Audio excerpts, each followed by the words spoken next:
Nirmalamma budget ఎలా ఉంది? దీనికి సంబంధించి 10 టీవీ మారథాన్ డిబేట్ కంటిన్యూ అవుతుంది. ప్రస్తుతం చర్చలో పాల్గొంటున్నారు ఎకనమిస్టు, అలాగే స్టాక్ అండ్ షేర్ మార్కెట్కి సంబంధించిన నిపుణులు రామచంద్రమూర్తి గారు 10 టీవీ స్టూడియోలో మరి కాసేపట్లో జాయిన్ కాబోతున్నారు. నవతెలంగాణ మాజీ ఎడిటర్, సిపిఎం నేత వీరయ్య గారు ఆల్రెడీ లైవ్లో కంటిన్యూ అవుతున్నారు. బీజేపీ సీనియర్ నేత ప్రకాష్ రెడ్డి గారు. రైట్, రామచంద్రమూర్తి గారు, వేతన జీవులకి మధ్యతరగతికి భారీ ఊరట సీతారామన్ ఇచ్చారని అంటున్నారు. నిజంగా భారీ ఊరటైనా పాత విధానానికి కొత్త విధానానికి తేడా ఏంటి, ఎలాంటి మార్పులు ఉంటాయి? ఇక నుంచి వేతన జీవులు కొత్త విధానంలోకి మారటం బెటరా, పాత విధానంలో కంటిన్యూ అవ్వాలంటే ఎలాంటి పారామీటర్స్ పాత విధానంలో కంటిన్యూ అవ్వాలి? మంచి పాయింట్ సార్. యాక్చువల్గా ఇది కొంచెం లాస్ట్ ఇయరే ఎక్స్పెక్ట్ చేసాము. ఎందుకంటే ఇప్పుడు శాలరీస్ మినిమం 10 lakhs అనేది కామన్ అయిపోయినాయి, ప్లస్ ఇన్ఫ్లేషన్ చాలా ఎక్కువగా ఉంది. దీనివల్ల ఏమవుతుందంటే మేజర్గా కొంత రిలీఫ్ అనేది కావాలి. సో ఇది లాస్ట్ టైము బీజేపీ ఎలక్షన్స్లో మేజర్గా తక్కువ సీట్స్ రావడానికి ఈ యొక్క ట్యాక్స్ పేయర్స్ మీద అగ్రెషన్ ఒకటి ఉంది. అంతకుముందు ఒక వీడియో ఒకటి వైరల్ అయింది, అంతా జిఎస్టీ కడుతున్నామని. అదైతే కన్సిడరేషన్ చేశారు. సో ఎందుకంటే ఇప్పుడు అప్ టు 12 lakhs వరకు అయితే ఇప్పుడు రిబేట్ అయితే ఇచ్చారు. సో ఇదేంటంటే ఇప్పుడు దీన్ని 12 lakhs వరకు పే అనేది లేదని కాదు, రిబేట్ ఇచ్చారు. ముందు ఏమవుతుందంటే అప్ టు 12 lakhs వరకు కూడా స్లాబ్ రావడానికి అవకాశం ఉంది. ప్రెజెంట్ తీసుకుంటే ఇప్పుడు స్లాబ్ ఎలా ఉందంటే 0 to 4% వరకు నిల్లు, అలాగే 4 to 8 lakhs వరకు 5% అలా ఉంది.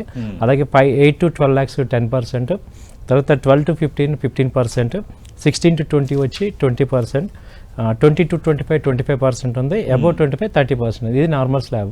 అయితే ఇప్పుడు ఏమైందంటే ఇండియాలో కొంత అడ్వాంటేజ్ ఏమొచ్చిందంటే అసలు మినిమం 10 lakhs అనేది నార్మల్ ప్యాకేజ్ అయిపోయింది అందరికీ కూడా. దాన్ని కన్సిడరేషన్ తీసుకొని ఈసారి బడ్జెట్లో 12 lakhs వరకు కూడా మీకు రిబేట్ ఇచ్చారు. అయితే దీనిలో ఏమంటున్నారంటే డైరెక్ట్గా ఈ యొక్క ఈ స్టాక్ మార్కెట్ ఇన్కమ్ కానీ లేకపోతే రెంటల్ ఇన్కమ్ కానీ దీనిలో యాడ్ అవుతాం. ఓకే, ఓహో. డైరెక్ట్గా ఏమవుతుందంటే ఇది salary from sales, salary income మాత్రమే మేజర్గా ఎడిషన్ అవుతుంది. అలాగే బిజినెస్ ఓన్లీ ఇది అర్థం చేసుకోవాల్సింది ఏంటంటే ఇప్పుడు ఈ 12 lakhs ఇన్కమ్ డైరెక్ట్ ఇన్కమ్ రావాలి. ఎస్ సార్, ఓహో. So not other income. So fixed assets మీద కానీ లేకపోతే శాలరీస్ మీద, స్టాక్ మార్కెట్ మీద కానీ వీటికి కాదనమాట. ఓకే, అంటే కేవలం శాలరీడ్ ఉపయోగం అంతేనా? శాలరీడ్ పీపుల్కే శాలరీ ఇన్కమ్ మీద మాత్రమే ఇది ట్యాక్స్ రిబేట్ ఉంది. మిగతా వేట మీద ఏమి అదర్ సోర్స్ ఇన్కమ్ నుంచి కుదరదు. ఓకే సార్, ఇప్పుడు నాకు కొన్ని డౌట్స్. ఇప్పుడు స్టాండర్డ్ డిడక్షన్తో కలుపుకొని 12.75 లక్షల వరకు పన్ను సున్నా అంటున్నారు కదా సార్. మరి అలాంటప్పుడు ఈ 0 నుంచి 4 లక్షలు ఈ స్లాబ్స్ ఎందుకు సార్ అప్ టు 12 lakhs వరకు? మళ్ళీ ఇది త్వరలో వెళ్ళిపోతుంది సార్. ప్రజెంట్ ఏమవుతుందంటే ఈ స్లాబ్ లెవెల్స్ పెడుతున్నారు. నిజంగా లాస్ట్ 2 years నుంచి కూడా కన్ఫ్యూజింగ్ ఉంది, ఏది బెటర్, ఓల్డ్ ఏది, న్యూ ఏది అని కన్ఫ్యూజింగ్ ఉంది. అయితే కొత్త దాన్ని అలవాటు చేయడానికి కొంత టైం పడుతుంది కాబట్టి జనరల్గా మనకి రిలాక్సేషన్ పీరియడ్ అని ఒక 2 years 3 years ఇస్తారనమాట. సో న్యూ ఎకానమీ ఇప్పుడు న్యూ ట్యాక్స్ రిజిమ్ కూడా స్టార్ట్ చేస్తున్నారు. దానిలో ఏమవుతుందంటే ఇక కొత్తగా ఉంది. ఇప్పుడు అమెరికాలో రీసెంట్గా అసలు డైరెక్ట్గా ట్యాక్సెస్ అన్నీ కూడా తీసేద్దాము అని చర్చ కూడా ఉంది, ప్రకటన చేశారు. ఆ దిశగా కనుక జరిగిందంటే అన్ని కంట్రీస్కి కూడా అది ఒక ఎగ్జాంపుల్ కింద తీసుకోవచ్చు. ఇప్పుడు దుబాయ్లో ఏం చేస్తున్నారు, ట్యాక్సెస్ లేవు. అయితే గవర్నమెంట్ ఎలా రన్ అవుతుందంటే ప్రతి ట్రాన్సాక్షన్ మీద ట్యాక్స్ ఇస్తున్నారు. ఓకే, ఓహో. సో ఇప్పుడు ఈ చేత్తో కాకుండా ఈ చేత్తో తీసుకోవటం అనమాట డైరెక్ట్గా. ఇప్పుడు మనం కూడా జిఎస్టీ కడుతున్నాం కదా సార్, హోటల్కి వెళ్తే జిఎస్టీ కడుతున్నాం, హెల్త్ ఇన్సూరెన్స్ ప్రీమియం కడితే జిఎస్టీ కడుతున్నాం, ప్రతి దాని మీద జిఎస్టీ కడుతున్నాం. మనం ఆ జిఎస్టీ అంటే పన్ను ఇండైరెక్ట్ ట్యాక్సెస్ ఇస్తున్నాము, మళ్ళీ ఈ ట్యాక్స్ పడుతుంది. మనకి ఎందుకు అవుతుందంటే సార్ మనకి ఇంపోర్ట్స్ కాస్ట్ ఎక్కువ ఉంది, క్రూడ్ మేజర్ ఇంపోర్ట్ ఉంది. అది కనుక ఆల్టర్నేట్ వేస్లో కనుక మనకి అదర్ సోర్సెస్ నుంచి ఇప్పుడు కాంపెన్సేట్ అయితే మనకి ట్యాక్స్ ఇంకా తగ్గిపోయే అవకాశాలు ఉన్నాయి.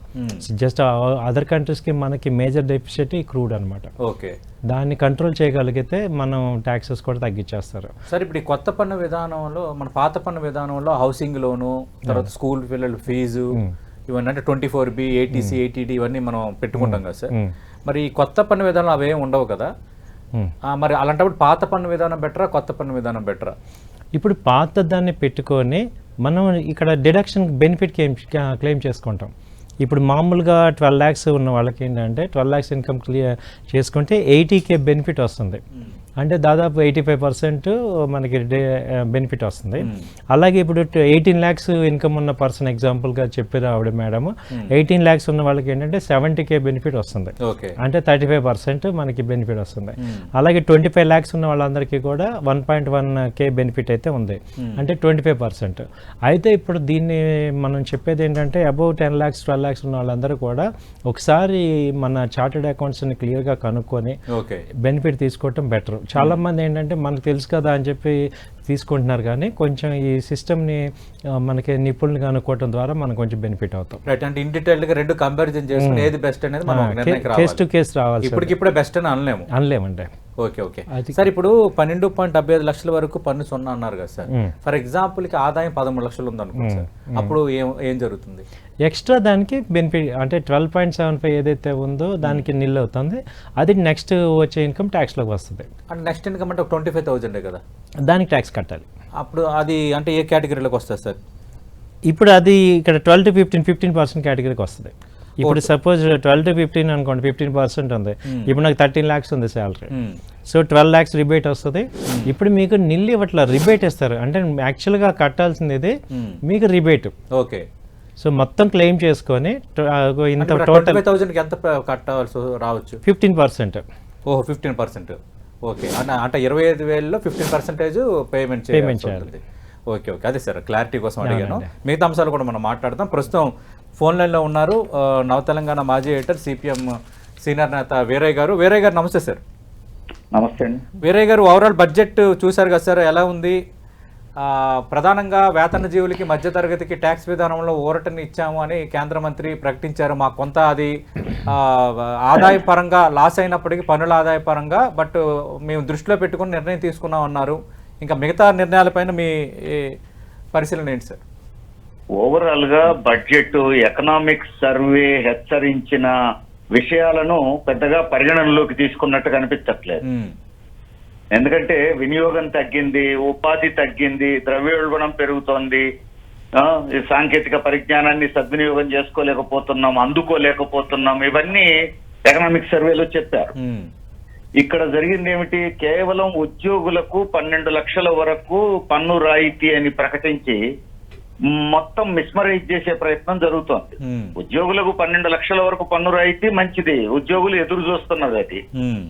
కానీ ఇప్పుడు మొత్తం ఆర్థిక వ్యవస్థ గట్టెక్కడానికి అది మాత్రమే తోడ్పడేటువంటి అంశం కాదు.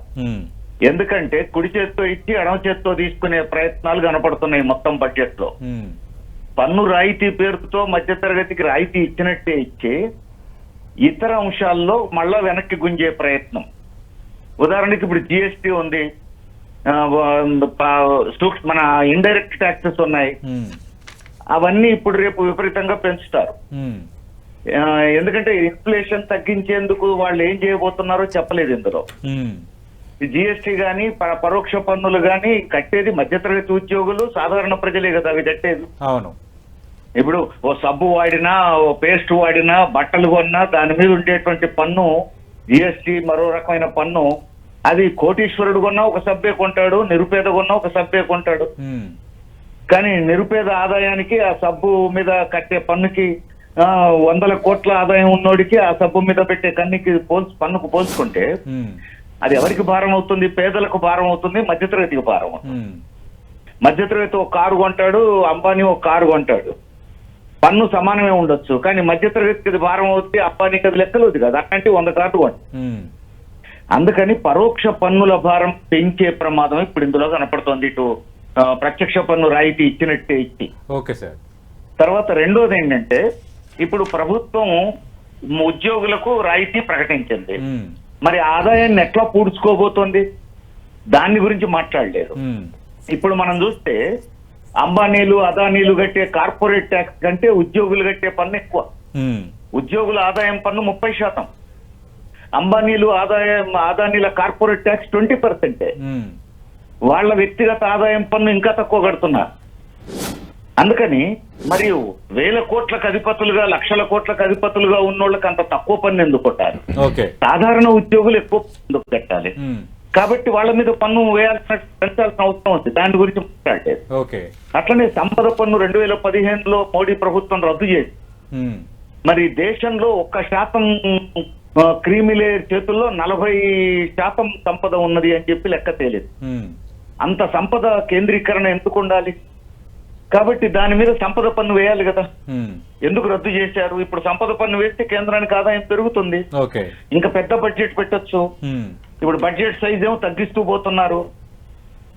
బడ్జెట్ సైజు ఒకప్పుడు 15%, జీడిపిలో 18% ఉంది, ఇప్పుడు 14.5% వచ్చింది.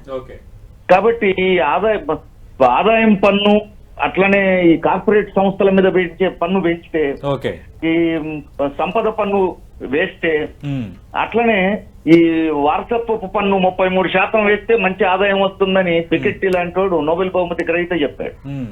ఆ పని కూడా చేయొచ్చు. ఒక వ్యవసాయ కూలీ పిల్లలు వాళ్ళు పుట్టిన తర్వాత స్వతహా వాళ్ళకేం ఉండదు, వాళ్ళు కూడా కాయ కష్టం చేస్తేనే పొట్ట నిండుతుంది. కానీ అంబానీ కొడుకు అయితే పుట్టుకతోనే అంబానీ కొడుకు అయిపోతున్నాడు కదా. అందుకని అట్లా వారసత్వంగా అంత సంపద ఎందుకు రావాలి అనేది సూత్రం. దాంట్లో 33% ప్రభుత్వానికి కడితే అది బడ్జెట్ సైజ్ పెరుగుతుంది కదా.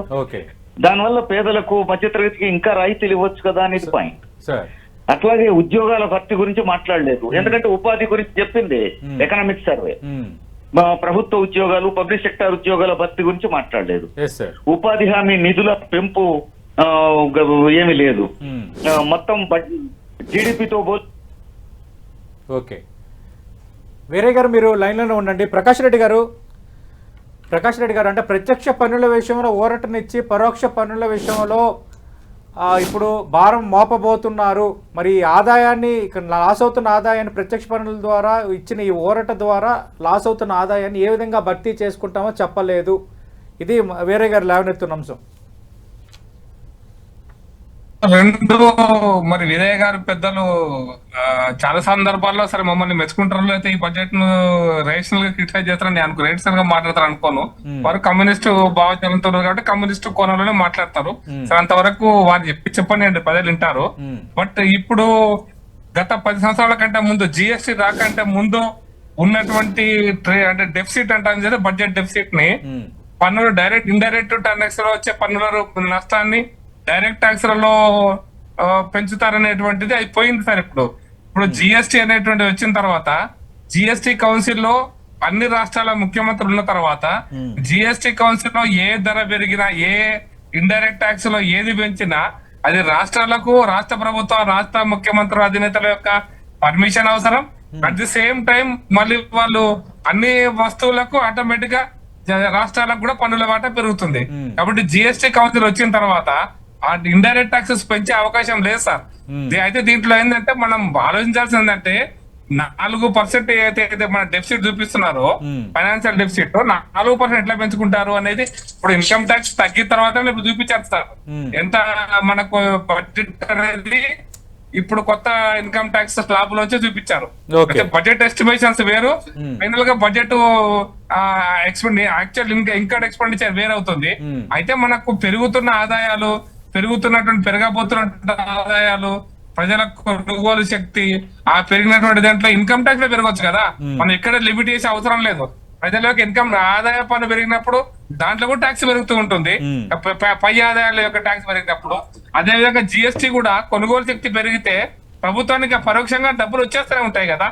కాబట్టి ప్రజల కొనుగోలు శక్తి పెరిగితే ఆటోమేటిక్ గా పైసలు వస్తాయి. కాబట్టి అది డైరెక్ట్ టాక్సెస్ లో పోయింది, ఇండైరెక్ట్ టాక్సెస్ లో స్లాబ్ పెంచుతారు అనేటువంటిది అది కరెక్ట్ కాస్త, అది ఆ పరిస్థితి లేదు. ఇప్పుడు జిఎస్టీ వచ్చిన తర్వాత అవకాశం రాష్ట్ర ప్రభుత్వాలకు లేదు, కేంద్ర ప్రభుత్వానికి కూడా లేదు. కాబట్టి దాన్ని పెద్ద సీరియస్ తీసుకోవాల్సిన అవసరం లేదు సార్. అయితే ఇప్పుడైతే డెఫిసిట్ అని కూడా మన బడ్జెట్, రాష్ట్ర ప్రభుత్వం కూడా బడ్జెట్లు పెట్టాయి, కేంద్రం కూడా గతంలో బడ్జెట్ పెట్టింది. పెరిగినప్పుడు అప్పుడు పెట్రోల్ మీద ధర పెంచుతారు, ట్యాక్స్ పెంచుతారు అనేటువంటి లేదు. ఇప్పుడున్న బడ్జెట్ లో కూడా మీరు చూశారు, గత 8 సంవత్సరాలుగా జిఎస్టీ ఇంప్లిమెంట్ అయినప్పటి నుంచి, అమల్లోకి వచ్చినప్పటి నుంచి ఇప్పటిదాకా ఎప్పుడన్నా మిడ్ ఫైనాన్షియల్ ఇయర్ అంట కదా, మధ్య అంటే ఆర్థిక సంవత్సరంలో మధ్యలో ఎప్పుడన్నా ఏ ఐటమ్, ఏ ప్రోడక్ట్ కోసమైనా, ఏ వస్తువు కోసమైనా జిఎస్టీ పెంచారంటే 100% ఏ ఒక్క వస్తువుది పెంచలేదు. ఇంకా ఒక మాట చెప్పాలంటే ఈ జిఎస్టీ లో చాలా మటుకు తగ్గించారు కూడా. ఇప్పుడు చాలా ప్రోడక్ట్ కి, చాలా ఉత్పత్తులకి జిఎస్టీ తగ్గించారు. కాబట్టి మనం ఆ కోణంలో చూడాలి, అది పెరిగే అవకాశం లేదని మాత్రం నేను చాలా స్పష్టంగా చెప్పదలుచుకున్నాను సార్. జిఎస్టీ వచ్చిన తర్వాత Right. ఆ అవకాశమే లేదు. రైట్, అయితే ప్రకాష్ రెడ్డి గారు మీరు budget లైవ్ లో- లోనే ఉండండి. లైవ్ బడ్జెట్ పై డిబేట్ కంటిన్యూ అవుతుంది. రెండోది మనకి రామచంద్రమూర్తి గారు ఈ వృద్ధులకు టీడీఎస్ ఊరట అని ప్రకటించారు సీతారామన్. అది కొంచెం ఎక్స్ప్లెయిన్ చేయండి సార్. వడ్డీపై ఆదాయంపై 50,000 నుంచి 1 lakh పెంచారు. అలాగే అద్దె ద్వారా వచ్చే ఆదాయంపై 2.4 lakhs నుంచి 6 lakhs పెంచారు. ఇది కొంచెం ఎక్స్ప్లెయిన్ చేయండి. ఇది మేజర్గా ఏం జరుగుతుందంటే సార్, మనకి లాస్ట్ ఇయర్కి ఇప్పటికి చూసుకుంటే జీడిపి తగ్గింది. అలాగే నెక్స్ట్ ఏంటంటే ఈ యొక్క ఇన్ఫ్లేషన్ పెరిగింది. అలాగే గవర్నమెంట్ మీద కొంచెం యాంటీ కనపడుతుంది. దాన్ని దృష్టిలో పెట్టుకొని లాస్ట్ ఓటింగ్ అది చూసుకున్నాక కొంచెం పాజిటివ్ సంకేతాలు ఇవ్వాలి అనేది మేజర్గా ఇక్కడ కనపడుతుంది. అది టు నెసెసిటీ. కాబట్టి ఏం చేశారంటే వీళ్ళు మెయిన్ రెంటల్ ఇన్కమ్స్ని పెంచారు. ఎందుకంటే సిటీస్లో రెంటల్ ఇన్కమ్స్ బాగా వస్తున్నాయి కాబట్టి అది 2.4 lakhs నుంచి 6 lakhsకి తీసుకొచ్చారు. అలాగే సీనియర్ సిటిజన్స్కి వచ్చి 50 lakhs నుంచి 50K నుంచి 1 lakh వరకు తీసుకొచ్చారు అనమాట. ఇది యాక్చువల్గా ఈ మొత్తం ఈ గ్రూప్ అంతా కూడా మెయిన్ ఓటింగ్ గ్రూపు. సో కాబట్టి వాళ్ళని ప్యాసివ్ చేసుకోవాలి. అట్ ద సేమ్ టైం ఢిల్లీలో కూడా మళ్ళీ ఎలక్షన్స్ ఉన్నాయి కాబట్టి ఇది ఏంటంటే ఒక రకంగా ప్రజల యొక్క మన్నన పొందాలి కాబట్టి, ఎందుకంటే అది కంపల్సరీ ఇప్పుడు నీడ్ అయిపోయింది గవర్నమెంట్కి. సో అందుకని బెనిఫిట్ చేశారు. So what ever their opinion, benefit అయితే మనకు వచ్చింది. వేరే గారు ప్రస్తావించారు అంటే ఇప్పుడు ఇక్కడ ఈ రాయితీలు అయితే ఇచ్చారు, ఈ కొత్త ఇన్కమ్ ట్యాక్స్ కొత్త స్లాబ్స్ పరంగా, మరి ఆదాయాన్ని ఎక్కడ పెంచుకుంటారో చెప్పలేదు అని. మరి కేంద్రం ముందున్న ఆల్టర్నేటివ్స్ ఏంటి ఆదాయం పెంచుకుంటారు? ఆయన 2 పాయింట్లు చెప్పారు సార్. ఒకళ్ళు ఏంటంటే సంపన్నుల మీద ట్యాక్స్ వేయచ్చు కదా అని ఎందుకు వేయట్లేదు ఏంటి అనేది. రెండోది ఆదాయాలు ఎలా పెంచుకుంటాం. కేంద్రం ముందున్న ఆప్షన్స్ ఏంటి? ఇప్పుడు కేంద్రం అంటే ఒకటి సార్, ఇప్పుడు ఇండియా అనేది 3rd largest ఎకానమీ. సో దీన్ని ఏమీ తక్కువ చూడాల్సిన అవసరం లేదు. సో ఇక్కడ మనకి ఏంటంటే లాస్ట్ 10 years ఫేజ్లో మనం చూసుకుంటే ట్రెమెండస్ డెవలప్మెంట్ కనపడుతుంది. ఒకటి ఏంటంటే దానిలో బెస్ట్ డిఫెన్స్ సెక్టర్లో మనం ఎక్స్పోర్ట్ చేస్తున్నాం. దాదాపు 22,000 crores ఎక్స్పోర్ట్ నడుస్తుంది. అవి ఇంకా పెరుగుతున్నాయి. ఇక్కడ ఇంకొక పాయింట్ ఏం చెప్తున్నారు, ఫస్ట్ లేవనెత్తిన పాయింట్ సీడ్ బిజినెస్ని, సీడ్స్ని ఇంప్లిమెంట్ చేస్తున్నారు. అంటే మనం ఏంటంటే ఫారెన్ ఇంపోర్ట్స్ని బాగా తగ్గించుకొని ఎక్స్పోర్ట్ ఓరియంటెడ్గా అవ్వాలి అనేది మేజర్గా ఫోకస్ చేస్తున్నారు. కాబట్టి దీనివల్ల మనకి ఆదాయం వస్తుంది. అంటే ఖర్చులు తగ్గించుకోవటం అనేది మేజర్ ఫోకస్ పెట్టి క్రూడ్ ఇంపోర్ట్స్ మేజర్ తగ్గించుకుంటే ఆదాయం పెంచుతున్నారు. రైట్, వేరే గారు. హలో, అంటే వేరే గారు ఆల్రెడీ పరోక్ష పన్నుల ద్వారా భారం వేయబోతున్నారన్న దాన్ని ప్రకాష్ రెడ్డి గారు ఖండిస్తున్నారు. ఆల్రెడీ జిఎస్టీ అనేది ఇంప్లిమెంట్ అవుతున్నప్పుడు వేరేగా పరోక్ష పన్నులు వేయటం అనేది ఉండదు. వేతన జీవులకు ఓరటనిచ్చిన అంశం ఆదాయాన్ని ఎట్లా పెంచుకోవాలన్న దానిపైన ఖచ్చితంగా మిగతా ఆల్టర్నేటివ్స్ కేంద్రం దగ్గర ఉన్నాయంటున్నారు. బీజేపీ నాయకులు జిఎస్టీని అది ఒక ఐస్ క్రీమ్ లాగా చూపిస్తున్నారు సార్. పేరేది పెట్టినా అది పన్ను, అది ప్రజల మీద వింటే పన్ను. ఇక జిఎస్టీ కౌన్సిల్ లో ముఖ్యమంత్రులు అందరూ ఉంటారు, వాళ్ళందరూ నోరిప్పి మొత్తుకోవడమే తప్ప నిర్ణయాధికారం వాళ్ళకి లేదు. అది ప్రధాని చేతుల్లోనే ఉంటాయి. అందుకని ఇవన్నీ గాలి మాట. జిఎస్టీ పేరు పెట్టినా ఏ పేరు పెట్టినా ప్రజలని బాధడమే ఆల్రెడీ మనం చూస్తున్నాం కదా. ఆఖరికి నిరుద్యోగులు పెట్టుకునే అప్లికేషన్ల మీద కూడా జిఎస్టీ భారం వేస్తున్నారు, పాస్కార్ల మీద కూడా జిఎస్టీ భారం వేస్తున్నారు, మనం చూస్తున్నాం కదా. అందుకని అదొకటి. రెండోది ఏంటంటే ఆదాయాలు మధ్యతరగతి మాత్రమే కాదు, కోటాను కోట్ల మంది ఉన్న సాధారణ కార్మికులు, అసంఘటిత కార్మికుల ఆదాయం. మోడీ ప్రభుత్వం విడుదల కనీస వేతనాల జీవులు రోజుకు 178 రూపాయలు ఇస్తే పండుగ చేసుకోవచ్చు. అంటే నెలకు 4,628 రూపాయలతో కుటుంబం బతకాలంటున్నారు బీజేపీ నాయకులు. ఇది సాధ్యమా? ఇది జీవం. కేంద్ర ప్రభుత్వం ఇచ్చిన జీవం గురించి మాట్లాడుతుంది. అందుకని ఇప్పుడు రెండోది కార్మిక చట్టాలు రద్దు చేసిన తర్వాత బేరసారాల శక్తి సడలిపోయింది, యూనియన్లు బలహీనపడి. అందుకని కార్మికుల ఆదాయం కూడా ఇప్పుడు పెరగట్లేదు. ఇదో సమస్య. తర్వాత ఇప్పుడు నేను ఎకనామిక్ సర్వే నిన్న చెప్పిన దాంట్లో ద్రవ్యోల్బణంలో ఆహార ద్రవ్యోల్బణాన్ని గురించి బాగా ఆందోళన వ్యక్తం చేశారు. ఆహార ద్రవ్యోల్బణం పేద దిగువ మధ్య తరగతిని బాగా ఇచ్చారు. ఎందుకంటే వాళ్ళకున్న ఆదాయంలో అత్యధిక భాగం తిండి మీద. ఆ ధరలు తగ్గించడం గురించి మాట్లాడలే ఈ బడ్జెట్ లో ఎక్కడ. మరి ఎకనామిక్ సర్వే దాన్ని హెచ్చరించండి. తర్వాత రైతులకు మద్దతు ధర చట్టం చేస్తామని చెప్పేసి అక్కడ మాట్లాడి అది చట్టబద్ధం చేయాలని కదా రైతులు కోరుతున్నారు. అది చట్టబద్ధం చేస్తే రైతాంగానికి ఆదాయం పెరుగుతుంది, అప్పుడు సరుకుల కొనుగోళ్లు పెరుగుతాయి. కానీ వాటి గురించి మాట్లాడలేదు. ఇది కూడా సీరియస్ గా వ్యవహరించాలండి. ఖచ్చితంగా. అట్లనే విద్యా వైద్యానికి సంబంధించిన ఖర్చుల గురించి మాట్లాడు. ఓకే, అన్ని పీపీపీ మోడల్స్ ప్రైవేటీకరణ ప్రోత్సహించడం, రైట్ ఇంకా సరళీకరించడం. మరి ఎట్లా రైట్, ఖచ్చితంగా వేరే గారు మీరు అన్నట్టు మీరు లేవనెత్తిన అంశాలు కానీ అలాగే బీజేపీ ఇస్తున్న సమాధానం ఎకనమిస్టులు చెప్తుంది. ఇప్పటి వరకు ఆమె చెప్పిన స్పీచ్లో ఉన్న అంశాల ఆధారంగా మనం మాట్లాడాం. ఇంకా ఇన్ డీటెయిల్గా వచ్చిన తర్వాత కేటాయింపులు ఏ విధంగా ఉన్నాయన్న అంశంతో పాటు 2 తెలుగు రాష్ట్రాలకి ఎలాంటి కేటాయింపులు జరిగాయి. గతంలో రైల్వే బడ్జెట్ ఉండేది, బట్ రైల్వే బడ్జెట్ కూడా ఇప్పుడు ఇంక్లూడ్ అయిపోయింది కాబట్టి రైల్వే బడ్జెట్ పరంగా 2 రాష్ట్రాలకి ఏమైనా జరిగిందన్న అంశాలని పూర్తి స్థాయి బడ్జెట్ కాపీ మన చేతిలోకి వచ్చిన తర్వాత ఇన్ డీటెయిల్గా ఖచ్చితంగా మాట్లాడదాం. థ్యాంక్ యూ రామచంద్రమూర్తి గారు, థ్యాంక్ యూ ప్రకాష్ రెడ్డి గారు, థ్యాంక్ యూ వీరయ్య గారు, థ్యాంక్ యూ తులసిరెడ్డి గారు. ఇది బడ్జెట్పై 10 టీవీ స్పెషల్ డిబేట్.